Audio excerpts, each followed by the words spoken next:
The loud noise of pots and pans woke me up suddenly. I sat up in bed, my heart racing. Mark was already out of bed, and his side of the bed felt cold. I felt a familiar dread as I heard my mother-in-law's voice coming from the kitchen. "Mark, you should have married someone better," Eleanor said in a mean tone as I quietly moved closer, holding my breath. Even after 25 years of hearing her put me down, her words still hurt. I hoped Mark would finally stand up for me, but he stayed quiet, like always. I walked into the kitchen, trying to be brave. "Good morning, Eleanor." She turned around quickly, giving me a mean look. "Oh, look who finally decided to join us," she said sarcastically.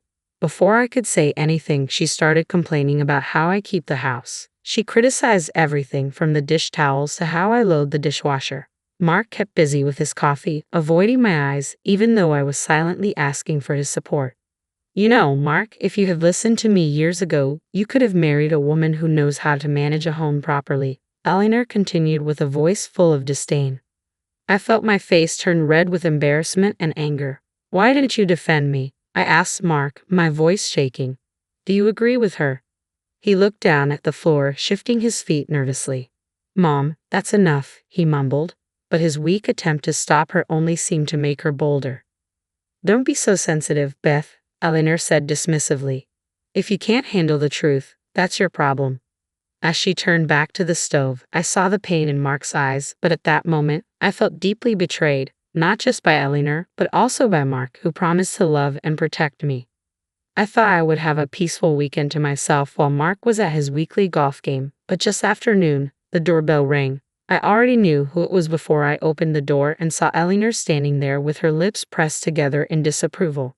"Well, aren't you going to invite us in?" she demanded, gesturing to her husband Gerald, who was standing behind her as usual. I forced a smile. "Of course, come in." They walked past me into the living room, and Eleanor looked around the room as if she were checking for dust. "I decided we should have a family lunch today," she announced, settling in on the couch. My heart sank. So much for a relaxing day off. "That's nice," I said through gritted teeth as I went to the kitchen to make something quickly. Eleanor's voice came from the other room. "Honestly, Beth, I don't know how you can live in such a mess. Have you even cleaned this week?" I took a deep breath, reminding myself not to react, but her criticisms kept coming as I prepared a simple salad and sandwiches. "I'm surprised you even know how to cook," she said as I put the food on the table. "You'd think after all these years, you'd have learned something about being a proper housewife." Gerald stayed silent as usual, but I could feel his quiet judgment. "Why did you have to bring them here on our day off, Mark?" I asked desperately when he got home later. He looked away, shrugging helplessly. She insisted. "You know I can't say no to her." As Eleanor kept criticizing my homemaking skills during lunch, I felt my frustration with Mark growing. Why did he always let her treat me like this? Just when I thought Eleanor couldn't be more intrusive, she announced that she was planning a big family gathering at our house without even asking me. "I've already invited everyone over for dinner next Saturday," she said one afternoon, walking into the living room without asking, as usual. "You'll need to clean this place from top to bottom, Beth. It's a disgrace." I clenched my jaw as she went on and on about how my housekeeping was not good enough. Mark said nothing and pretended to read the newspaper. The week leading up to the dreaded dinner was a nightmare. Eleanor kept coming in and out, criticizing every detail and giving orders about how she wanted things set up. By the time Saturday arrived, I was a nervous wreck. "Why is the table crooked? Fix it," Eleanor snapped as I set out the plates and silverware just as she had instructed. I bit my tongue and straightened the tablecloth with shaky hands. The doorbell rang, and the first guests began to arrive. Aunts, uncles, and cousins I barely knew. Eleanor greeted them all with a big smile, playing the perfect hostess. "Doesn't Beth's home look lovely?" she said to my aunt. "She's worked so hard to get it ready for us." My face burned with embarrassment as the backhanded compliments continued throughout the evening. Whenever I caught Mark's eye, he quickly looked away. After dessert, Eleanor started clearing plates from the table. "Honestly, Beth, I don't know how you managed this meal. The potatoes were so bland." "That's enough," I said, finally reaching my limit. I turned to Mark, who was slumped in his chair. "Why didn't you defend me? Why do you let her treat me like this?" He looked at me helplessly as the room went silent. At that moment, I realized our marriage was at its breaking point. After the disastrous family dinner, I felt like I couldn't take it anymore. Seeing the helpless look on Mark's face while he stayed quiet during Eleanor's attacks was the last straw. I knew I couldn't keep living like this. The next day, I called my best friend Linda. She has known me since we were kids and is always brutally honest, even when I don't want to hear it. "You have to get out of that toxic situation, Beth," Linda said firmly after I told her about Eleanor's latest insults. "Mark is too weak to stand up to her, and she'll never change." I took a deep breath. "I know, but how can I just walk away from my marriage?" "Sometimes walking away is the only way to save yourself," Linda replied. "You've given Mark more than enough chances to put his mother in her place. It's clear he's chosen her over you." Her words hurt, but I knew she was right. As much as I loved Mark, I couldn't keep exposing myself to Eleanor's cruelty and his unwillingness to act. Over the next few weeks, I started pulling away from Mark and focusing on my own life. I took up gardening again, something I had always enjoyed but Eleanor had mocked as a silly hobby. I began making plans to meet friends for lunch or dinner without asking for Mark's opinion. He looked confused whenever I made excuses about his mother visiting or mentioned some other activity he wasn't invited to, but I stayed determined, keeping my true intentions to myself.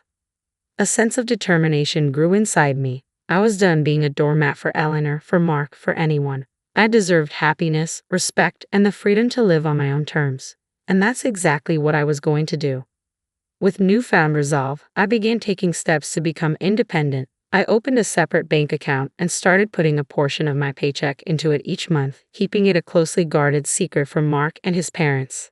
Whenever Eleanor would make another unannounced visit, I stayed polite but distant, no longer doing everything she wanted. If she criticized my housekeeping, I just shrugged it off. Her comments no longer hurt me. "What's gotten into you lately?" Mark asked one evening, his brow furrowed with concern. "You've been so different." I forced a smile. "Just reevaluating some things, that's all." I didn't explain any further. The more I pulled away, the more strained our interactions became. Mark seemed completely confused by my sudden aloofness. The once passive wife he knew slowly disappearing before his eyes. Good, I thought. Let him wonder. Let him realize I'm no longer the doormat he allowed his mother to walk all over. In truth, my mind was focused on bigger plans, finding a way to finally break free from Eleanor's toxic grip once and for all.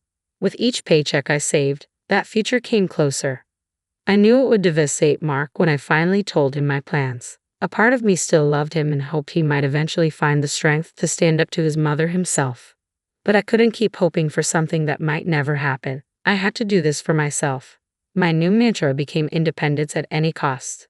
The road ahead would be difficult, but I was determined to walk it alone if I had to. No more settling, no more suffering in silence. It was time to put myself first. With each paycheck I squirreled away, my secret savings account grew larger and eventually, it was enough to make my long-awaited move. One afternoon, I slipped out and met with a realtor, explaining that I needed to buy a small home just for myself. She showed me a cozy little bungalow, perfect for a fresh start. I put in an offer that day, using only my name on the paperwork. A few weeks later, the house was officially mine, a space where I could finally breathe, free from Eleanor's toxic presence. But I knew keeping it a secret was only delaying the inevitable explosion. That night at dinner, I could barely look at Mark without thinking about the news I was about to share. Eleanor prattled on as usual, criticizing everything from the meal to how I'd set the table. "Enough," I said firmly, setting down my fork. "I have an announcement." Eleanor raised an eyebrow but stopped talking. Mark looked at me with a puzzled expression. Taking a deep breath, I met his confused gaze. "I've bought a house just for me. I'm moving out." The words hung in the air as Eleanor's face twisted in anger. "You ungrateful little, how dare you make decisions like that without consulting me?" she yelled. "That's just it, Eleanor," I replied calmly. "It's my decision, not yours. I don't need your permission or approval." Mark seemed to shrink in his chair as his mother continued her tirade. I waited for him to speak up, to defend me like he never had before, but he stayed silent and sullen as always. In that moment, I felt both liberated and heartbroken. Leaving was the right choice, yet Mark's passivity showed how little he valued me after all these years. "Mother, stop," he finally mumbled. "Beth deserves her peace." After I announced my decision to leave, an uneasy silence fell over the house. Eleanor had stormed off in anger, as I expected, but it was Mark's lack of reaction that hurt me the most. He sat there with his shoulders slumped, unable to look at me, as if I had just blindsided him instead of standing up for myself after years of torment. Well? I asked when the silence dragged on. You've had plenty of chances to defend me against your mother's cruelty. What are you going to do? Mark opened his mouth, then closed it again. I could almost see the struggle within him, a lifelong tug of war between his controlling mother and his desire to please everyone. I'm sorry, Beth, he finally said, his voice barely a whisper. You're right, all this time, I've let my mother walk all over you, over us. He dragged a hand down his face, looking suddenly much older. I realized tonight that if I don't stop this now, I'm going to lose you for good, and that's my worst fear. Tears filled my eyes despite my determination. Hearing him actually acknowledge the dysfunction and admit how much he failed me broke through the wall I'd built. For once in your life, you need to choose, I said, my voice trembling. Your mother or me, because I won't live like this any longer. Mark's jaw tightened, and I saw a flicker of determination I hadn't seen in years. I choose you, he stated firmly. I'm done with my parents' toxicity. If they can't respect my life with you, then I'm done trying to please them. In that moment, I felt a glimmer of hope that maybe, just maybe, Mark could find the strength to prioritize me in our marriage. But I knew this was just the first of many challenges we have to face. After Mark declared he was choosing me over his toxic parents, I felt a bit hopeful about our marriage. But I knew rebuilding trust wouldn't happen overnight. We had years of hurt and dysfunction to work through. In the days that followed, Mark seemed more confident in his decision. He stopped taking Eleanor's calls and ignored her increasingly angry voicemails demanding explanations. I finally feel free, he admitted one evening over dinner, like a weight has been lifted off my shoulders. I smiled cautiously, still afraid to get my hopes up too much. I'm glad you're seeing things clearly now, but you know your mother won't give up easily. Sure enough, within a week, Eleanor showed up unannounced, banging angrily on the door. Mark, you can't shut me out like this. We're family. To my surprise, Mark didn't even flinch. He just pulled aside the curtains to reveal her red, angry face and then turned his back. I think you should leave, Mother, he said calmly. Beth and I have made our decision. Eleanor continued to shout and argue, but Mark stayed firm. I could see the anger in Eleanor's eyes as she realized she had finally lost her control over her son. After Eleanor stormed off, Mark turned to me with a sheepish smile. I should have done that years ago. I'm sorry it took me so long to put you first, Beth. Tears welled up in my eyes as I looked at the newly confident man before me, so different from the passive person he had been. I'm just glad you finally saw the light, I said, pulling him into a hug. It would take time to fully regain my trust, but in that moment, I felt a deep sense of hope for our future. A future for just the two of us, finally free from Eleanor's toxic influence.